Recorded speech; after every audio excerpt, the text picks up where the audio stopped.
सभी को जय जिनेंद्र। जय जिनेंद्र। विश्व युग में आरोग्य इस कार्यक्रम में एक बार फिर आप सभी का स्वागत है।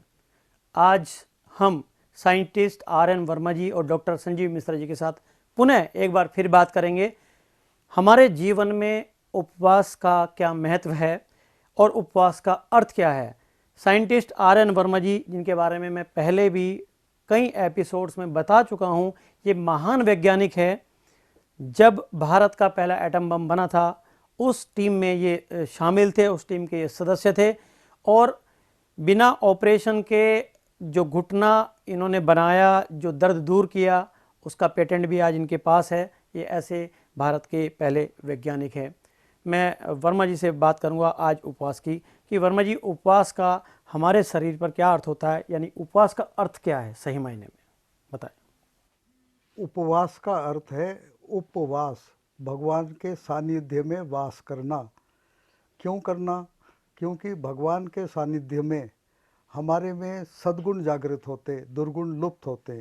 सद्गुण है दया, क्षमा, शांति, प्रार्थना, और ये सब के सब सुनने में तो मामूली लगते, लेकिन अगर वैज्ञानिक दृष्टिकोण से इन्हें देखा जाए तो गजब का रिजल्ट सामने आता है कि ये सब मन में आते ही साथ हमारे रक्त की अम्लता घटती है, क्षारीयता बढ़ती है। हमारे रक्त में क्षारीय लेवल 7.35 pH की भाषा में होना चाहिए। ये सारे दया, क्षमा, उदारता, प्रेम, प्रार्थना, ये सब उस ओर हमको ले जाते। और जब हम भगवान के सानिध्य में नहीं रहते, माने भगवान के उपवास में नहीं रहते, तो हमारे दुर्गुण जागृत रहते, संसार से संबंध हो जाता है, दुर्गुण जागृत होते। दुर्गुण में है काम, क्रोध, लोभ, मोह, राग, द्वेष, ईर्ष्या, मत्सर, और ये सब के सब हमारे रक्त को एसिडिक माने अम्लीय बनाते। और रक्त जैसी अम्लीय हो, कोई बीमारी ऐसी नहीं जो रक्त के अम्लीय होने के बाद ना होती हो, कैंसर विशेषकर। तो ये है उपवास शब्द का अर्थ। जैसे कि आपने बताया कि उपवास का अर्थ क्या है, आगामी है कि उपवास को हम जीवन में कैसे फॉलो करें, पूरे दिन का उपवास करें, या जैसे कि जैन सिद्धांत में हमारे यहाँ आपने देखा होगा कि जैन सिद्धांत में उपवास बिल्कुल अलग तरीके का होता है। जैसे हमारे संत एक टाइम भोजन लेते हैं, उसी टाइम सब कुछ लेते हैं 24 घंटे में एक बार। या हमारे यहाँ ऐसे भी व्रत होते हैं, साल में कुछ दिन ऐसे आते हैं जब बिल्कुल निर्जल आप व्रत करते हैं 10 दिन तक, 10 लक्षण पर्व में 10 दिन तक निर्जल व्रत करते हैं। या कुछ लोग ऐसे भी करते हैं एक टाइम पानी का लेते हैं, या कुछ टाइम एक टाइम दूध लेना है, या एक टाइम भोजन लेना है। तो क्या क्या उपयोगिता है इन उपवासों की अलग अलग तरीके से? शरीर विज्ञान ये बोलता है कि यदि हम भोजन करने के बाद दूसरा भोजन कम से कम 9 घंटे बाद खाएं, माने आज 6 बजे शाम को जो खाया है तो कल 6 बजे सवेरे 12 घंटे होते, उससे पहले 3 निकाल दो तो 3 बजे, 3 बजने तक अगर हमने पेट को बिना भोजन के कण 9 घंटा रख दिया तो पेट में एक क्रिया चालू हो जाती। उस क्रिया का नाम है मायो इलेक्ट्रिक कॉम्प्लेक्स। और ये मायो इलेक्ट्रिक कॉम्प्लेक्स क्या करता है? ये पेट से झाड़ू मारते मारते हमारे मल और जो अवशेष होते हैं अनेक चीज़ों के वो सारों को पेट से 20 फीट लंबी यात्रा करा करके मल द्वार तक ले जाते।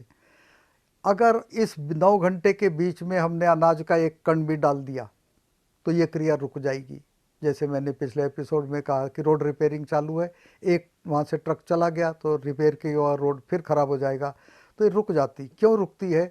तो पेट ये बोलता, मस्तिष्क ये बोलता है कि भैया ये झाड़ू लगाने का काम रोक दो, पेट में भोजन आया है उसे पचाओ, अगर नहीं पचाओगे तो फूड पॉइजनिंग होगी और इस व्यक्ति की मृत्यु होगी। इस वजह से वो भोजन पचाने की क्रिया चालू कर देते और क्लीनिंग की क्रिया बंद कर देते। अब इसके बाद 9 घंटे के उपवास के बाद यदि हम 3 घंटे और दे दें, 3 घंटे क्यों? क्योंकि झाड़ू लगाने की क्रिया पेट से शुरू होती है, मलद्वार तक पहुंचती, इसको 90 मिनट लगते हैं, अर्थात 1.5 घंटा। तो 2 बार आपने झाड़ू मार दिया, पूरा पेट का रास्ता क्लीन कर दिया, और सवेरे 6 बजे उठ के अगर पानी पी लिया तो वो क्लीन किया हुआ पेट का रास्ता धो भी दिया, तो अब पेट तैयार हो जाता है कुछ भी गरिष्ठ भोजन पचाने के लिए। तो इसलिए हमको इस प्रकार 12 घंटे देने चाहिए। 12 घंटे जब हम देंगे तो हमारे को वो फ़ायदा मिलेगा जो उपवास का फ़ायदा होता है। और अगर आप जैन धर्म को देखें तो वो शाम को 6 बजे भोजन करना बंद कर देते। शाम के 6 बजे के बाद नेक्स्ट भोजन वो कब करेंगे ये उन पर निर्भर है, लेकिन किसी भी हालत में सूर्योदय के 48 मिनट बाद करेंगे। और इसका अगर आप हिसाब लगाएं तो साइंटिफिकली जो मिनिमम 12.5 घंटे लगते हैं वो 12.5 घंटे हो जाते हैं। आप हिसाब कर लो, आज शाम को 6 बजे से कल सवेरे 6 बजे तक 12 घंटे, उसके बाद सूर्यास्त का 1 घंटा ऐड कर दो तो 13 घंटे। तो इस बीच में आपकी मायोइलेक्ट्रिक कॉम्प्लेक्स नाम की क्रिया, पेट साफ करने की क्रिया पूरी हो जाती। तो ये हुआ उपवास का पहला भाग, पहला फ़ायदा। अब दूसरा फ़ायदा क्या है, तो जब भी आप उपवास करते हैं तो भोजन नहीं है पेट में तो शरीर का तापमान कम हो जाता है। शरीर का तापमान कितना कम हो जाता है? 3 डिग्री तक कम होता है। 3 डिग्री टेम्परेचर अगर शरीर का कम हो जाए तो हमारे शरीर में पनपने वाले जीवाणु, उनकी संख्या 30% कम हो जाती। और 30% संख्या कम हो गई बीमारी पैदा करने वाले जीवाणुओं की, तो बाकी 70 को हमारी इम्यून सिस्टम मार देती और हम बिना एंटीबायोटिक के स्वस्थ हो जाते हैं। तो ये उपवास का दूसरा फ़ायदा है। तीसरा फ़ायदा सबसे पावरफुल है, हमारे पूर्वजों ने, विशेषकर जैन समाज ने ढूंढ के निकाला था और उन्होंने इस कंसेप्ट को लागू किया। मैकेनिज़्म सुनेंगे तो आपको भी बहुत रोचक लगेगा। जब मनुष्य या कोई भी जानवर भोजन करता है तो उसे ये पता ही नहीं रहता है, पता पड़ भी नहीं सकता है कि वो भोजन में कितने जहरीले तत्व खा रहा है।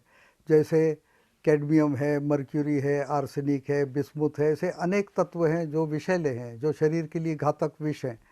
वो ये सब हम चेक नहीं कर सकते, देख ही नहीं सकते, समझ दिखने में भी नहीं आते। तो शरीर ने क्या मैकेनिज़्म करके रखी है कि पेट में पहुंचने के बाद पेट उनको आसानी से पचा देगा। पचाने के बाद आगे वो ले जाएगा तो रक्त में पहुंचाने की क्रिया वो भी कर देगा। अब ये रक्त में पहुंच गया है, रक्त ले जा कर के शरीर के हर कोशिकाओं में पहुंचा देगा। और ये पहुंचाने के लिए जो ड्राइविंग फोर्स है उसे कहते हैं high potential to low potential transfer. अब हुआ ये है कि हमारा रक्त, उसमें सब विषैले तत्व आ गए थे। वो विषैले तत्व रक्त हमारा हर कोशिका को दे देगा because of potential difference gradient, और इस प्रकार हमारे हर सेल में जहर पहुंच गया है।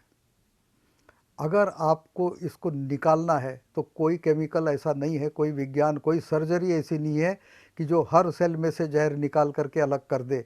लेकिन गजब का है उपवास।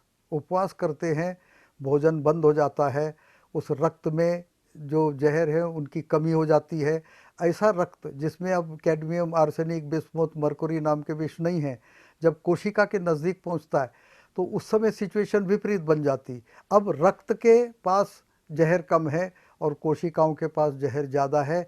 इसलिए by a natural force of diffusion transfer या ग्रेडियंट, ये कोशिकाओं में के जहर आर्सेनिक, बिस्मुथ, जिंक, मर्क्यूरी वगैरह वगैरह ये रक्त में चले जाते हैं। और इस प्रकार हमारे शरीर की रक्षा गजब की हो जाती है केवल उपवास से। जैसे कि वर्मा जी ने आज बताया कि उपवास का अर्थ क्या है और उपवास कैसे करना चाहिए, जैन सिद्धांत पर उपवास की क्या उपयोगिता है, क्या अर्थ है, क्या महानता है। लेकिन ये एपिसोड यहाँ ख़त्म नहीं हुआ है। अगले एपिसोड में उपवास का हम सेकंड पार्ट लेकर आ रहे हैं, जिसमें उपवास के द्वारा किन किन बड़ी बीमारियों का इलाज भी संभव है। इसी एपिसोड को हम लेकर आएंगे। अगले एपिसोड में इसी बात को लेकर आएंगे हम कि उपवास से हम किन किन बीमारियों का इलाज कर सकते हैं। तब तक के लिए जय जिनेंद्र, नमस्कार। इस कार्यक्रम के प्रायोजक हैं सदालन फैब्रिक मुंबई एवं Swarnashree gold and diamonds Vijayawada.